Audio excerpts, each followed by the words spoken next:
abortion. In this historic decision, the Supreme Court has now overturned Roe v. Wade. The landmark decision ended constitutional protections for abortion that had been in place for nearly 50 years. The court's 3 liberal justices dissented, writing, quote, "With sorrow for this court, but more for the many millions of American women who have today lost a fundamental constitutional protection."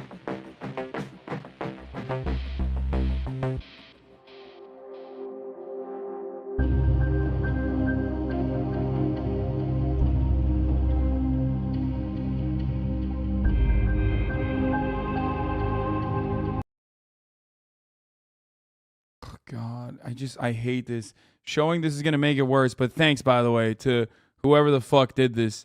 I hate all of you Nazi fucks, dude. Seriously. Insults? Nets DG gets you insults, gets you struck with Nets DG, really? Good job, guys. You just made like German chatters not fucking see the VOD. You fucking region locked it. You triggered little fucking pasty little shitheads, dude. God damn. They do this every day, by the way. They do this like 10 times a day. It just normally doesn't hit.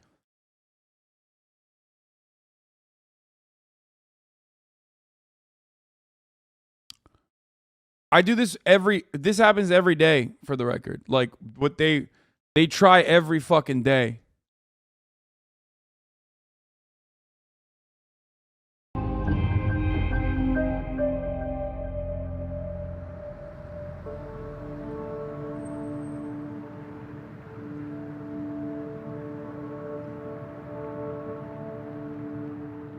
For the last 7 months, we've been looking into the anti-abortion rights movement to try to understand how they've gotten to this point of overturning Roe v. Wade through a case called Dobbs v. Jackson Women's Health Organization.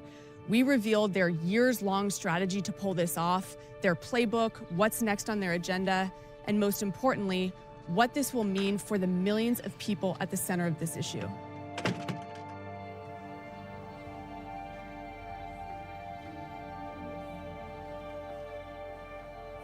My name's Kaya, and I'm here today at the Planned Parenthood for a surgical abortion. I'm kind of nervous, scared, and also not having the support with me sucks, but you know, trying to make the best decision for myself and for the baby itself. Kaya is 18 years old, and she's struggling with an unintended pregnancy. She's 12 weeks along. Hello. Hi. Dr. Iman El-Sadin is the medical director for Planned Parenthood's Great Plains region. Kaya is one of 50 patients she's seeing today, and one of tens of millions of women who could lose access to abortion care. We're just going to ask you a series of questions that are required by the state of Kansas when you're getting an abortion. Are you going to want to know how far along you are based on our ultrasound? No. Okay.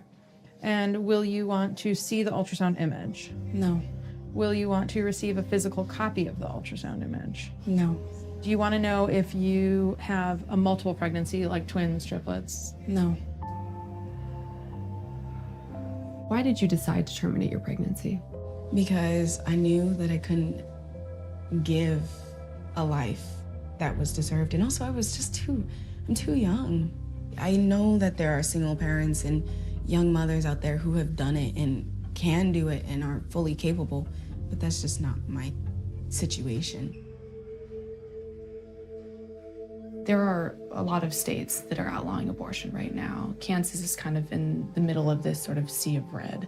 And there are people who literally can't get like arthritis medication right now because some certain blood thinners that you need for survival or for comfort or for existing are also considered, drugs that can cause a miscarriage. It's awesome. Great stuff. I mean, really cool stuff. But hey, laws are laws, right? Maybe chatters will say, well, she's not white enough for me. I don't know. She still has the 1 drop rule in her, so maybe I can't see the humanity in this circumstance.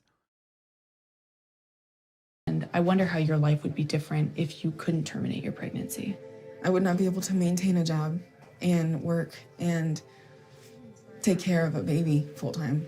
I would probably ultimately... All right, there was a callback to the fucking Brittany Griner situation because people refused to understand how fucking disgusting they were behaving.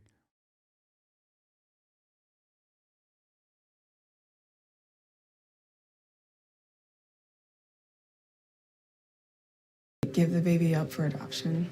There would be a piece of me out in this world that is just somewhere. Mm-hmm. And that was devastating for me. I couldn't, that's why I'm here. I can't do that. Was this an easy decision for you? Oh no. Oh, hell no. This was a very hard decision for me. I cried for weeks. After I saw the sonogram, I cried instantly seeing the sonogram because my heart was filled with love, but also with fear and just hopelessness. And it was rough. It was very rough because I would never see myself in this position, ever, ever. I had always been super careful, and it just happened. The anti-abortion rights movement has been quietly laying the groundwork to outlaw it. At least 10 states have already enacted bans. So for millions of women across the South and Midwest, Kansas is one of the closest states that still has legal abortion care. That could soon change. In August, voters will decide whether to reverse a state constitutional protection that would open the door to criminalizing abortion. For a lot of people, Kansas is sort of the last place they can go to access this care. Are you concerned that abortion could be outlawed here? Yeah, absolutely. I think about that every day. And that could be catastrophic. How do you expect your clinic will be affected in coming months? There's going to be kind of this displacement that happens when these very populous areas don't have access to what I consider basic health care. We'll do as much planning as we can, but this clinic has the capacity to see a certain amount of people. It's not nearly going to be enough. What are pregnant people facing unplanned pregnancies going to do in the South, in the Midwest, who don't have access? We're looking at a situation where those people won't be able to access it, and then you have this like state-mandated forced pregnancy, forced birth situation. I mean, I don't see how the maternal mortality rate isn't affected by this. When you don't allow people that are very sick or have dangerous pregnancies to have the option of having an abortion in order to maintain their health or save their life, you're going to end up with more complicated pregnancies, higher infant morbidity and mortality, and higher maternal morbidity and mortality. That's been proven time and time again. Control over women is what they want! Control over women is what they want! Furious women is what they've got! Furious women is what they've got! For years, one powerful Christian legal organization has been meticulously planning a strategy to overturn Roe v. Wade. With God's help, we don't just stand, we win. Alliance Defending Freedom, or ADF, has been involved in 67 Supreme Court victories and single-handedly won more than a dozen, mostly related to religious freedom, like fighting for prayer in public schools and to make it legal for businesses to discriminate against same-sex couples. In cases like Dobbs, which the Supreme Court just ruled on, this is how ADF works. First, they identify like-minded legislators, attorneys general, and governors. Then, they write bills for those lawmakers to tweak and introduce. They offer free legal advice. If the law is challenged, ADF helps defend it in court. If they lose, they appeal. And eventually, they petition the Supreme Court. This is exactly what they did with the state of Mississippi in Dobbs v. Jackson Women's Health Organization. In short, their plan worked. It's just so sad that this is what constitutes for democracy, like taking advantage of the lack of interest from our governing bodies to actually do their job on their own, and creating these fucking lobbying groups to write legislation, basically doing their jobs for them. And then motherfuckers be like, well, fight fire with fire, do your own. It's like, it's so stupid. It shouldn't have to be that way. I despise this. I'm looking forward to this next presentation by Denise Harley. So she's Senior Counsel for Alliance for Defending Freedom. Thanks for your expertise. Thanks so much. I'm so excited that we do have this connection with So these faith exciting. institutions. The important thing is the message and the culture of the sanctity of life. And I totally believe when abortion is no longer mandated, we are going to start to wake up and realize that we were in a collective veil of ignorance in this nation. ADF senior attorney Denise Harley agreed to sit down for a rare interview. She leads all of ADF's work involving abortion. ADF and your colleagues in the movement have done what many people thought would be impossible for the last 50 years. How have you done it? Well, we give the credit and glory to God, frankly. We are a faith-based nonprofit, and what we've seen is something that we probably never could have imagined. So what was ADF's role in this Dobbs case?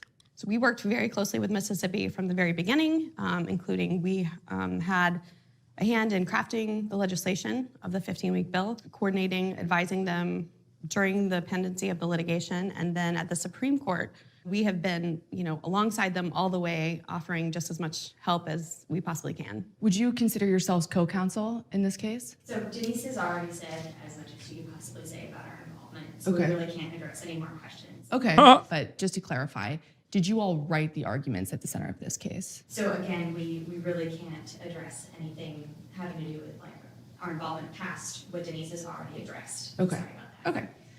Could you speak to that, strategy of baiting the opposition, abortion providers to, sue the state for, what they see as an unconstitutional law? You can get to the Supreme Court by losing or winning, okay? So if you lose, you get the opportunity to appeal. If you Thank you, Mosto, for the 10 gifted subs. I bet you she's had at least 2 abortions. I don't know, man. I don't think she's ever fucked. It is wild that a person who says God is on us, like God is with us all the way, can actually write legislation in this country, though. That is truly fucking terrifying when you think about it. But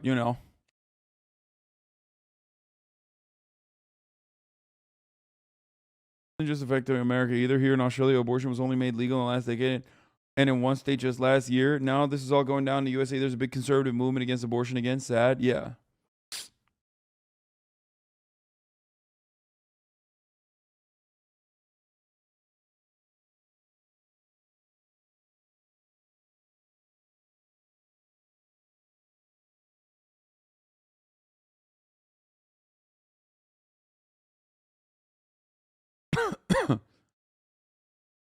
Sen FETÖ'cüsün. Lan buna gözlük mü denir hıyar? Nereden çıkıyorsunuz siz ya? Ananın amına geri dön lan. Orospu çocuğu. Orospu dölü. FETÖ'cü diyor geri zekalı. Allah belanı vermesin senin. Hayvan oğlu hayvan.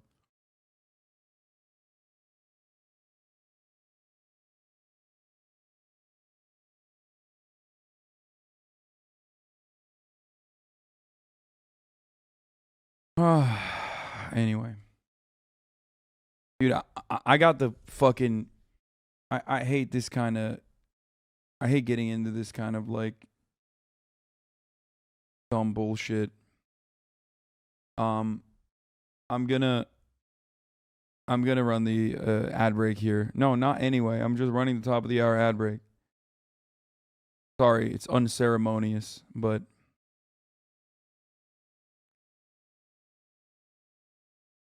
you lose from a federal trial court, then you can appeal to the federal appellate court. If you lose in the federal court of appeal, you can petition to the Supreme Court. That's what Mississippi did in this case. I think there are a lot of people in this country who have woken up in the last few weeks and said, what is happening? There are states across the country that are passing these bans, including complete bans. How orchestrated has that effort been? States are now saying, we finally have the ability to protect unborn life, to protect maternal health, to get rid of this gruesome procedure that we believe has been I did run the ad break 30 minutes ago because I traumatizing forgot to run it at the top of the hour, so I'm running it now at the top of the hour as well. people and absolutely taking innocent human lives to the tune of hundreds of thousands a year. I wonder if, well-organized, well-funded Christian legal organizations like ADF writing legislation, sharing that template legislation in states across the country, offering free legal services, defending that legislation in court. I wonder if that's democratic. I guess I'm not following your question of what would not be democratic about the whole idea and the basis of America. We have free speech, we have freedom of religion, we have the freedom of conscience to have beliefs, to act on those beliefs, to share those beliefs, to assemble with people who agree with us. It's not lawmakers in these cases who are writing the laws, and so I think there are a lot of people who feel like there are organizations like ADF that have more influence than really voters do. And in this case, about what women are and are not able to do with their bodies. Oh, well, goodness gracious. This is what all interest groups would try to do and aspire to do as much as. I love when people like this have made it their lives mission to like ruin other human beings' lives and like take away their bodily autonomy, turn around and have the gall, the audacity to claim that they are doing this on the basis of freedom. Republicans are so fucking good at recentering their horrifyingly oppressive agenda into something that is supposedly righteous, good, justifiable, moral. Incredibly fucked up.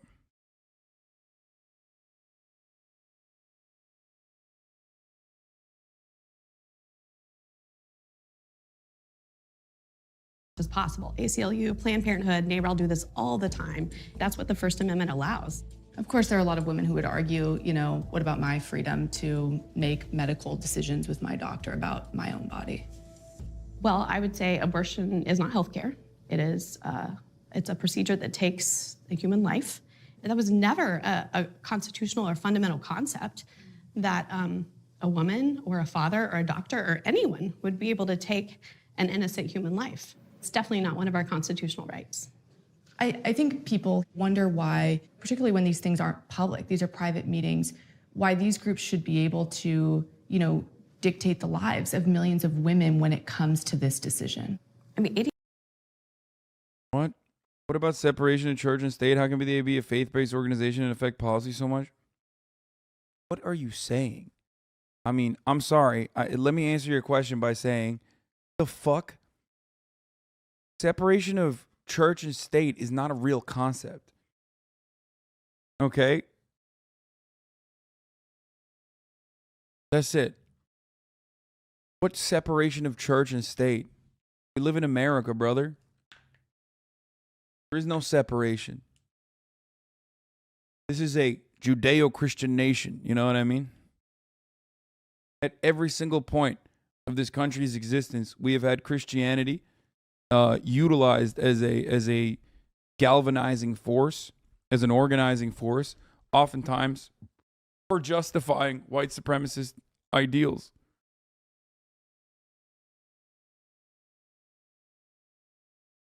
It's not surprising. They're just using religion as a way to motivate the dumbass people in the masses to do whatever the fuck they want to do. ADF doesn't get to dictate anything. Our vision for a healthy America is that abortion is unthinkable and unnecessary. Unthinkable. After the Supreme Court announced their decision, ADF confirmed they were in fact on Mississippi's legal team and wrote the arguments at the center of the Dobbs case. On the state level, ADF's playbook only works if they have solid relationships with lawmakers across the country. Now that Roe has been overturned, the power goes back to the states. But in order to understand what Preachers in the 1930s would also start labor disputes and help organize strikes. Man, I know, okay? And I also have talked about liberation theology and its role in the abolition movement. Like, I know, I understand that. I know. That's why I said in the majority of instances, it's been used to uphold and defend white supremacy. There is, of course, that's why it's a weapon. Religion is a weapon, just like any other kind of ideology. what's happening in state legislatures across the country, you have to come to the epicenter, which is the Texas state capitol. Texas didn't wait for the Supreme Court's ruling on Dobbs. The state made headlines in September when they passed Senate Bill 8, known as the Texas Heartbeat Act, or SB 8. The law gives civilians the power to sue anyone who helps a woman get an abortion. State Senator Brian Hughes authored the bill. I really wish all the fucking band chatters would have stuck through for this one. I want to know. I want to know so bad. I can't even give up. I want to know so bad how they feel about this. Like how that pairs with their understanding of the world of like laws are laws. Sorry. Like I wish we almost hadn't banned all those fucking sick freaks so they could like look at this and see that like white women were being punished in this circumstance as well. White women that look like their girlfriends, white women that look like their sisters and their moms and stuff, so they could finally recognize the humanity of the people that were being oppressed by such laws. And maybe only then would they be like, well, I guess laws are not a substitute for morality in this circumstance. You know? Now been used as a model by more than a dozen other states. Hughes agreed to show us which states have already or are likely to outlaw abortion. 13 of those states have trigger bans that can now be enforced since the court's ruling triggered them last week. Many of these states, like Texas, had pre-Roe statutes that stopped abortion except to save the life of the mother. So they'll come back into effect. And of course, many states have also passed trigger laws.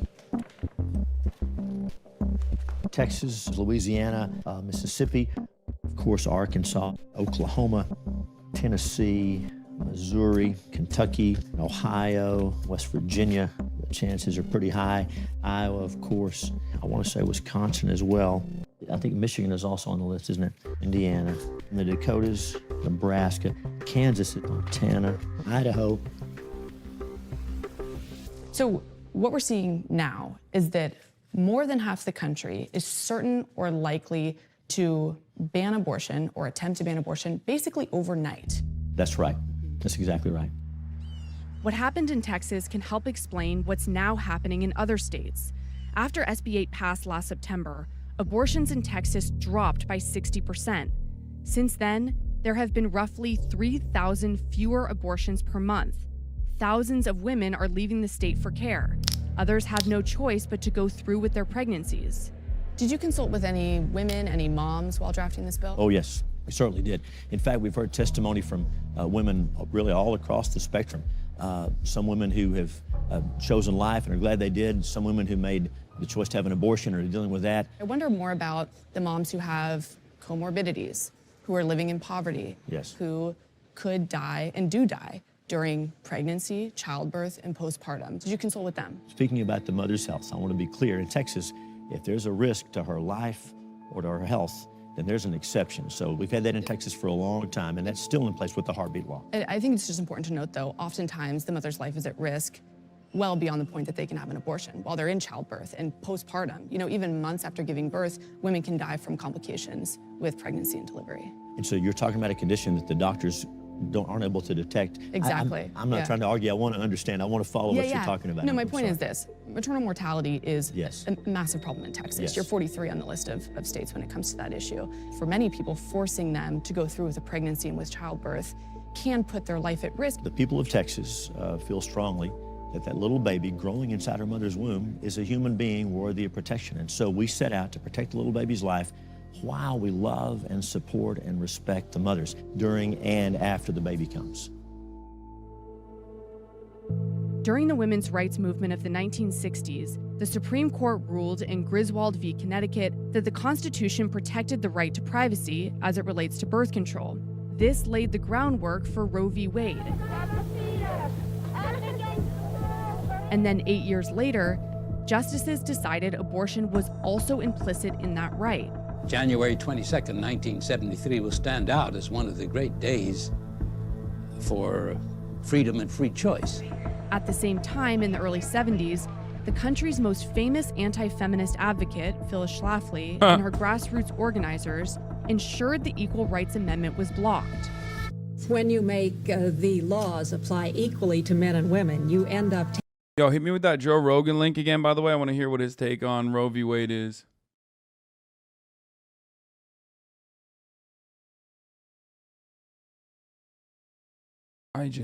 Oh my God, oh my God, oh my God.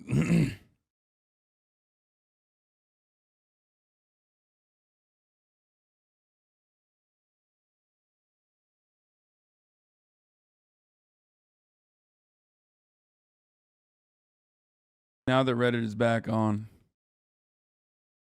thank God. Rogan finally speaks on Roe v. Wade. Just a snippet of their discussion. Oh, with Duncan. So he'll probably have a sane take. Interesting. Taking away many of the rights that women now have. Bro, imagine being an activist for less freedom. Dude, what do you mean? That's like you just made fun of every conservative activist. Like you just described like every single advocacy group for conservative values. That's how it is. It's just, you just described the entire party, the entire movement, the entire ideology. That's awesome. Roe versus Wade. What the fuck are they? The ERA would have given women equal rights in the Constitution. It would have also cemented their right to abortion.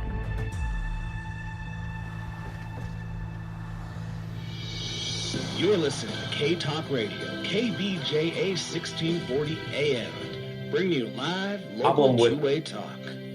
Good morning. This is Gail Rosica at K-Talk Radio. I'm here with Marianne Christensen and Mary Taylor, and we are going to be talking today about something great and exciting, of course, and that is the overturn of Roe versus Wade. Dog, what the fuck? Yo, your shit's not capable of having a child, dude. I'm just saying, like, it's why are you still riding for this, bro? Why are you still riding with your dusty ass, dude? What the fuck? She's like, oh, I'm so excited women are going to be forcibly carrying pregnancies the term. It's like, grandma, what do you want? 6 more grandchildren that are not going to call your dusty ass? Is that what it is? Is that what you want? Shut the fuck up, grandma. One of Schlafly's main deputies was Gail Rosica. She's been wielding power in Utah politics and beyond for decades. Gail had a hand in writing the abortion ban that was just enacted in Utah. Her main goal for the last 50 years? Do whatever possible to overturn Roe v. Wade. We're not through fighting because the other side will continue to try to make abortion legal. Well, Gail, they really are talking about that already. We've got to stay on high alert.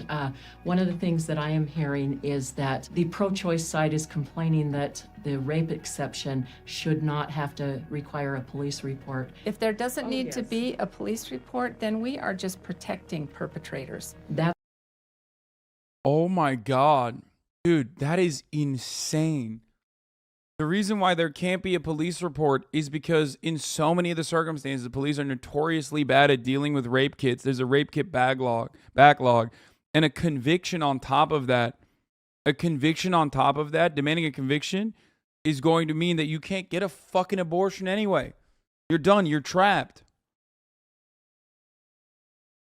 That's the first place they're going to start trying to chip away at our trigger bill, and we need to stand our ground on that. The fight will never be over because, you know, the fight for life never ends. What do you remember about when the Supreme Court announced their decision on Roe v. Wade? It was a shock. It was a shock when it happened. And then it was, everybody just kind of said, now what do we do? So it seems like that Supreme Court decision really fueled the movement. Yeah, they're like, yeah, we're bored now. Now we just got to push for more.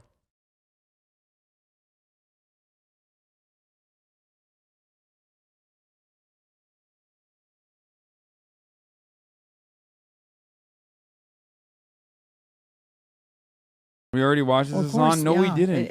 Absolutely. For me, it started with that. I suddenly had to start figuring out, what can I do? What can I do to make a difference on this? How can we stop this from happening? There's got to be something we can do, and we got to do it fast. Never in a million years did I think, you know, it's going to be 50 years from now before we have a chance to stop this. How has the pro-life movement been so successful? One legislator. Wonder what happens when you make a business out of crafting legislation. Almost seems like you got to keep it going if you want a livelihood. Oh, 100%. But there's always plenty of new things that they can take on. Now they can move on to criminalizing abortion at the federal level, make that a priority, you know what I mean? Of course.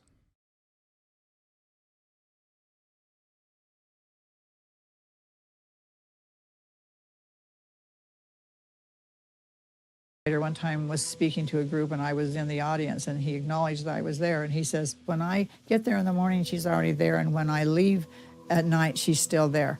But she does change her clothes, so I know she went home. And that really is who we are. It's not just me. And we try to all work together, and the big thing is trust. And trust and not caring who gets the credit. I wonder how Alliance Defending Freedom ADF has helped with that work. Oh, I love ADF. They're so helpful. I've never called them for anything on this issue that they haven't been right there with answers. What can we do to help? And they're very good at it. And they're very good at it. What do you make of the younger generation now leading parts of the movement who are relying more on social media or making, polished videos that go online and get millions of views? It's wonderful. The only thing I always tell everybody is don't just get on there and talk about the issue and then do nothing. You have to do something. What, bro? Take matters in your own hands. You have to do something, dude. You have to go to a fucking abortion clinic and like bully like a 14-year-old rape victim, Do something, anything, Go out there, get yourself out there, get some fresh air, Harass some people. Gonna raise it. 1, 2, 3. Raise your son! Millennials and Gen Zers are now all over Instagram and TikTok, racking up views by pushing anti-abortion messaging through a much younger lens. Saying that a woman won't be as successful if she has a child is actually pretty misogynistic and degrading.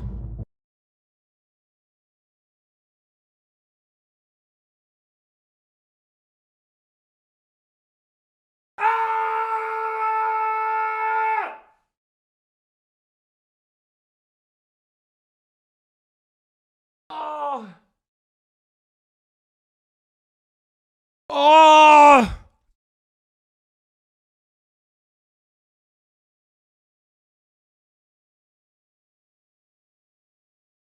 Oh.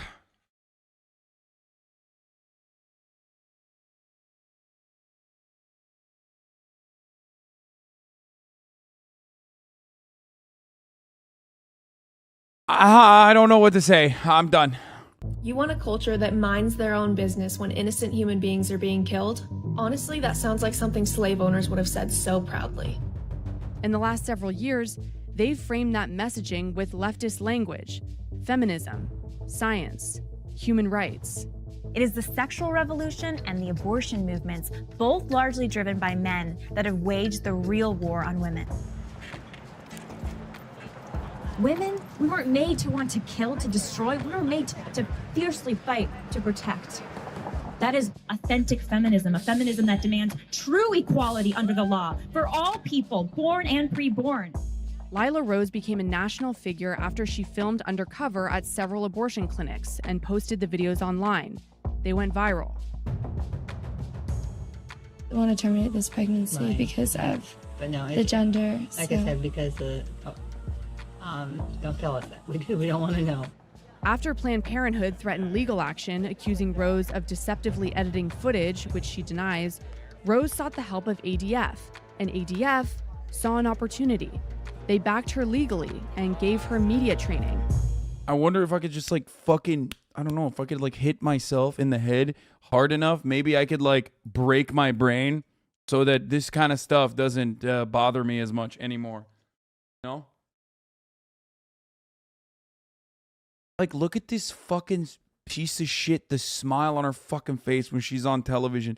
Like, these are demons, dude. These are literally fucking demons, dude. Absolutely. Nothing but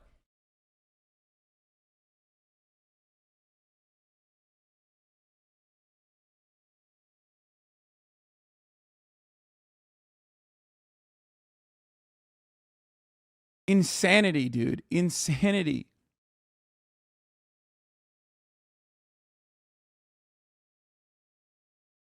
Capitalism rewards some of the most horrific pieces of shit in the absolute fucking worst ways, dude. Here, go ahead. You're motivated by spite. Well, your spiteful attitude happens to correspond to our get out to vote mechanism that we've decided to use upon the white evangelical Protestants.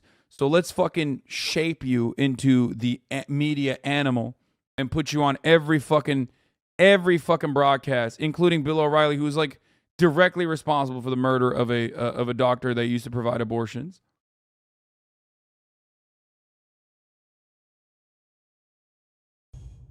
And a pro-life star was born. Why do you do this? Well, it's my passion. It's a group of students and I. We do this work together to investigate Planned Parenthood and hold them accountable for these crimes. The science is conclusive here. Biology is clear here. Human life begins in the womb. It's possible. Dude, biology, and then, but she technically did say human life begins in the womb, and she didn't actually have the audacity to say human life begins at conception, because there is no biological basis for that argument. That's not a real thing. That's not a thing. Bill O'Reilly did what? Bill O'Reilly is directly responsible for the execution, the murder of a doctor that he vilified on his broadcast, and even talked about how he would kill him if he had the opportunity in a video game. Dr. Tiller. To make our country and our world pro-life. Rose has become a sort of he called him Tiller, baby killer. messenger-in-chief for the anti-abortion rights movement through her media company, Live Action. No, he literally just said he would kill him, not in a video game. Yeah, no, he did. He did say he'd kill him if he had the opportunity. But then quickly said, I mean, I just, I don't know. You really can't say those things.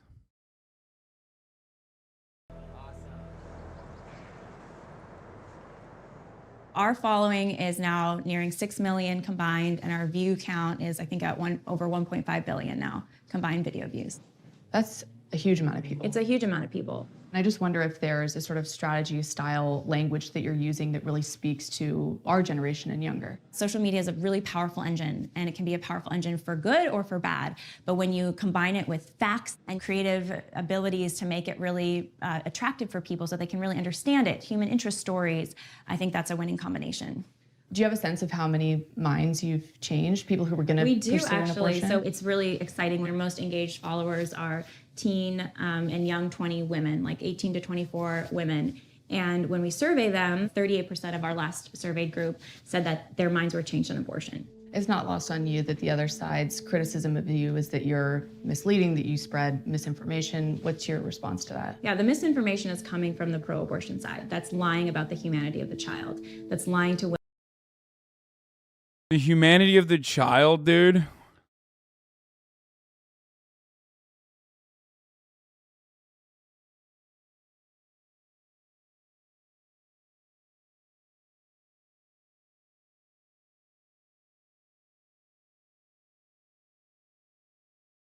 Women and telling them that violence against a family member is empowerment for them. That's saying that you can't do better than abortion, that that's what you're gonna have to do if you wanna pursue your dreams. I'm interested to know like what you would say about women who, of whom there are many in our country, who got an abortion and were empowered by it and don't regret their decision.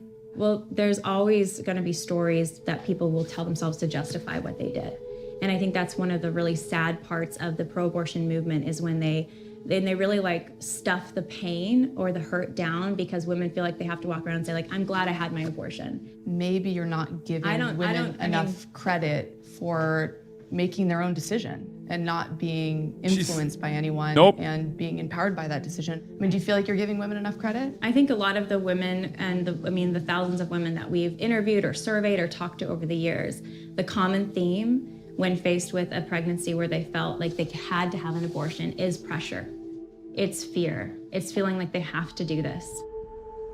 A recent UCSF study showed that 5 years after having an abortion, more than 95% of women said it was the right. What a shocker that the person advocating to take bodily autonomy away from women also quite literally just said, women don't know what they think. Women don't be knowing things, okay? Women be shopping. They don't know. They want an abortion. They've been duped. They've been manipulated. Like, or maybe they, maybe they don't feel that way. Maybe they are just like fully grown adults who are perfectly capable of crafting ideas and making choices on their own body. I don't know. Maybe. That's great. Right decision for them. Yeah. Women don't know things unless it's me. I know things. I'm the only woman who knows things, and I know it for other women too. Why? Because I'm guided by patriarchal understanding of what women can and can't do and shouldn't do to their own bodies.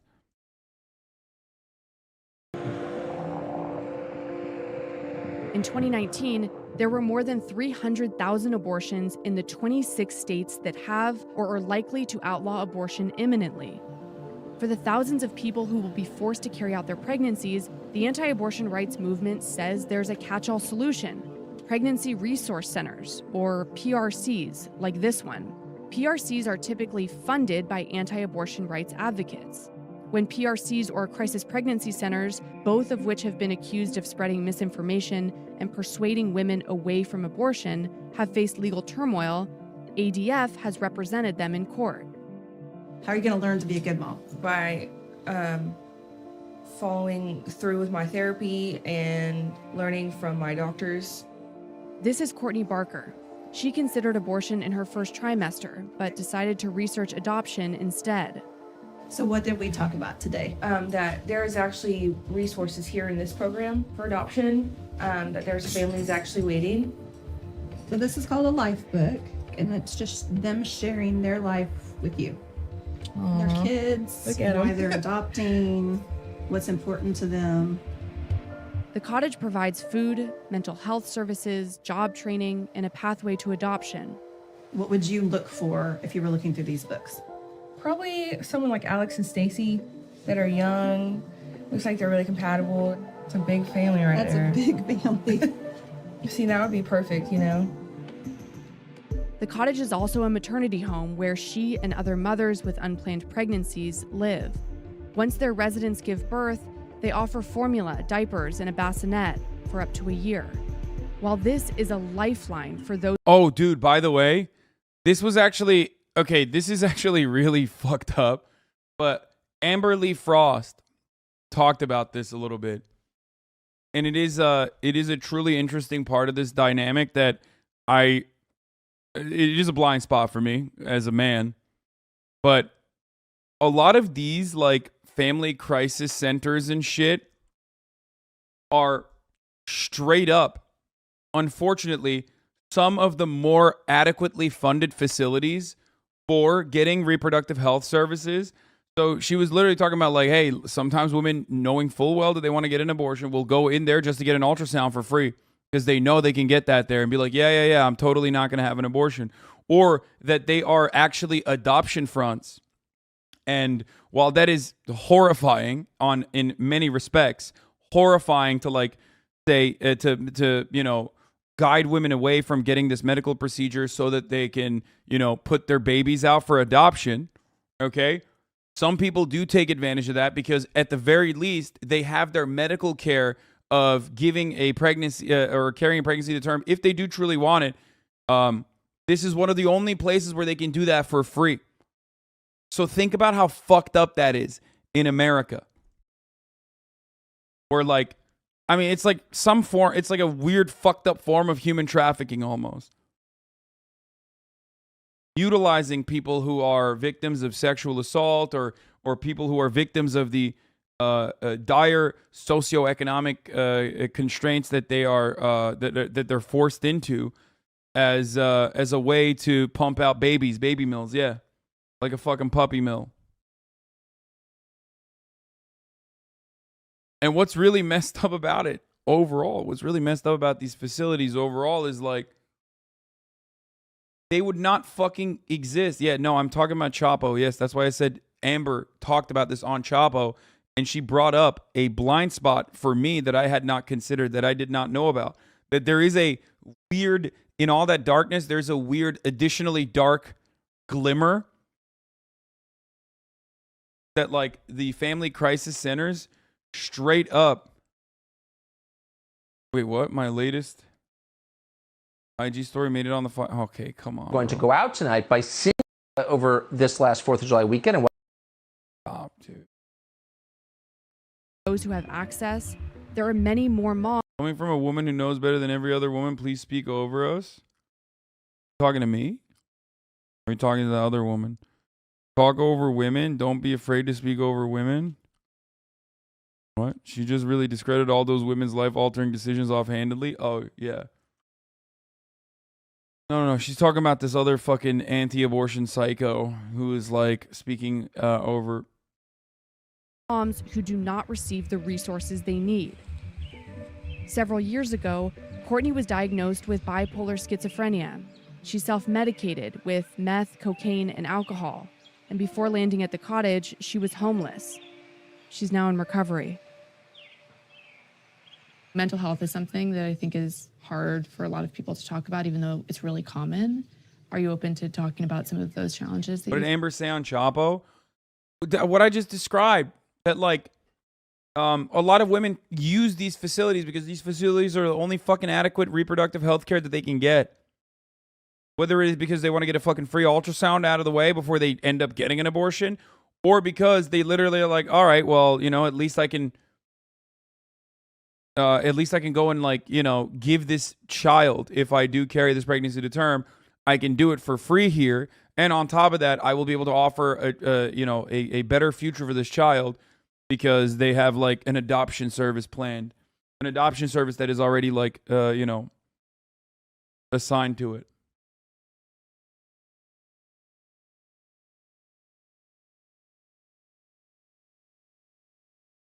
Yeah, the only way she could get help for her substance abuse is to be a baby incubator. Exactly. Exactly.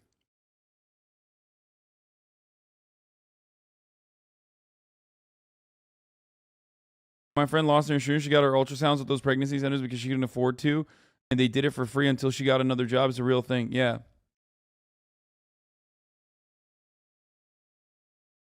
Crisis centers literally position themselves near abortion providers to trick women. These people literally trick women into waiting too long to have an abortion. They pretend to be doctors. They should be in fucking prison. There's so many more of them. No, I know. They should not exist. And the really sad part is that like, because there is no free healthcare and because the cost of giving birth is so fucking high in this goddamn country, that, like, this is seen as an alternative, a viable alternative. And some use it as a viable alternative. Some get housing out of it. Some get fucking, addiction therapy treatments out of it. You know, they're basically selling off their body as a baby incubator and selling off the potential of a child or having a child to give to some fucking Christian psycho family, okay, that is working with the Family Crisis Center as an opportunity to survive and find a better life for themselves, which is so fucked up. Exactly, broodmare shit. You've had? Yeah, actually, yeah, I would like to. What are... Yeah, kind of like signing up for the army. Oh, you want to study? Here, go get shot at for a few years, and then you can go to college almost free. Exactly. In America, we don't have the amenities that other countries have already provided to all their citizens unconditionally. So we have to literally sell our body and our soul to these, like, horrifying institutions, specifically so that we can get those, like, rights and amenities and liberties that other countries and their citizens take for granted. What are some of the symptoms that you experience? My erratic behavior. I suffer with anxiety a lot. My behavior would have acted out in the past. I'm now dealing with that and looking for other coping skills, other techniques to express correctly. When the baby's here, is there any part of you that worries that, like, your symptoms of bipolar and schizophrenia may resurface or that you'll relapse in some way? Yeah, I worry about that a lot. I was, like, sleeping on a park bench 6 months ago, and I want to be a soccer mom all of a sudden. Like, mentally, that doesn't make sense to me. So there's just a lot of emotional preparations. The number of people who need support, like Courtney, will likely increase dramatically.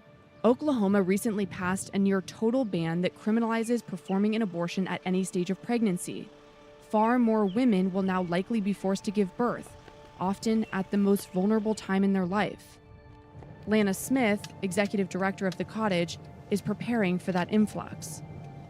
There's always going to be women who are hurting and find themselves pregnant and need help, no matter what the laws are. And so we are headed to our new maternity home. It's on about 100 acres on a ranch.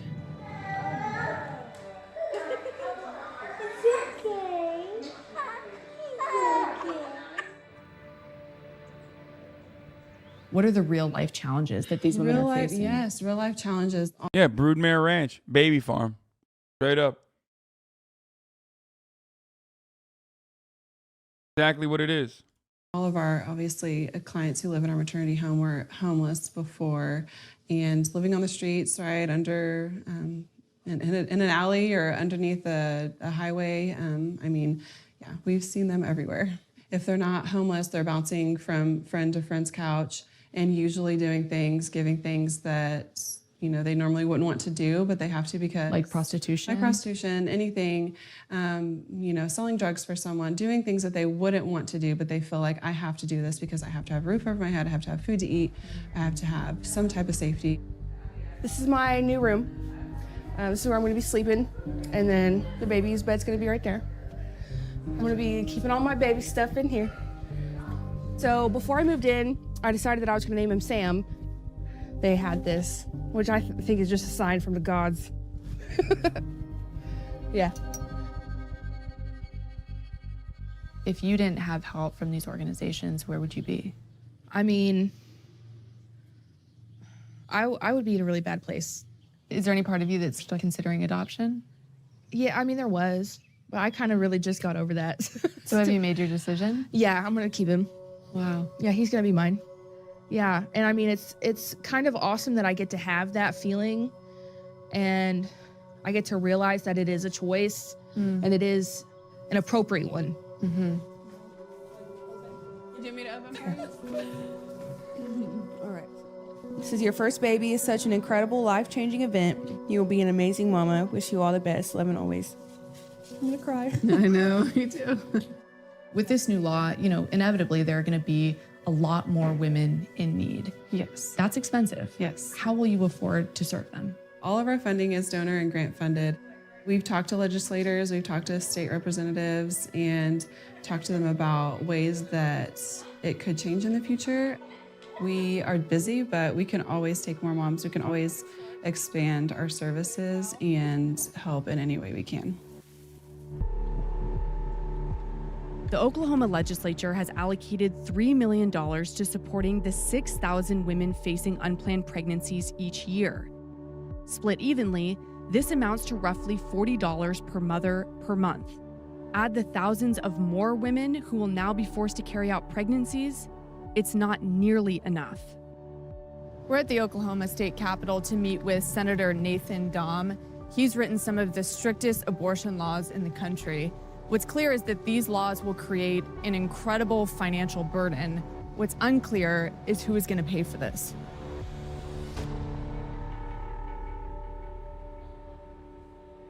Are there enough resources for these mothers, particularly women who would have tried to access abortion but now are unable to? Yes, there are plenty of resources out there and available, and not only just from the resource side of the woman being able to care for the child if she chooses. So how much public funding goes to these mothers in need? I don't have the statistics on that. I mean, I can get you those specific numbers, but there's, like I said, there's not just public money that goes to it. There's also private resources. Do you have a sense of how much it costs to raise a child in this state?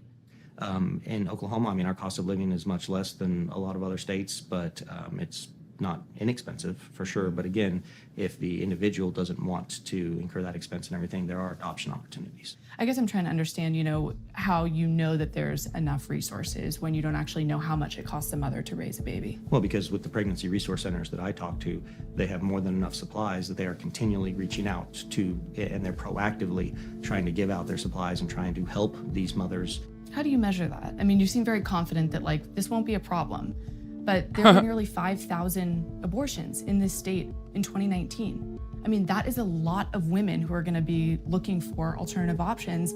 And for a lot of particularly low-income women, they're going to have to go through with these pregnancies. We've had an increase in revenue and everything, so we can always, if there is that increased need through the public side of things, we have that option and that flexibility. You know, one of the grossest things, once again, Chapo talked about this as well, but one of the grossest things I've seen as well in like the past month since this decision came down, especially in the past couple of weeks, is what the New York Times and all these other like liberal outlets are doing, which is just taking for granted that this is, you know, the fight for Roe v. Wade is over, and that we should just move forward, by I don't know, talking about like how maybe conservatives will now pay for adequate health care. Maybe conservatives will pay for maternal care and shit like that. And it's like, it's so mind numbing because it's not happening. Like, that's never going to happen. I've seen like New York Times articles on this. I've seen Guardian articles on this where people are just now, they've basically moved beyond like fighting, pushing back for Roe v. Wade or codifying Roe v. Wade. You know what I mean? And now basically writing like these psychotic think pieces about how conservatives are finally going to have to, you know, pay for adequate health care and pay for child safety nets.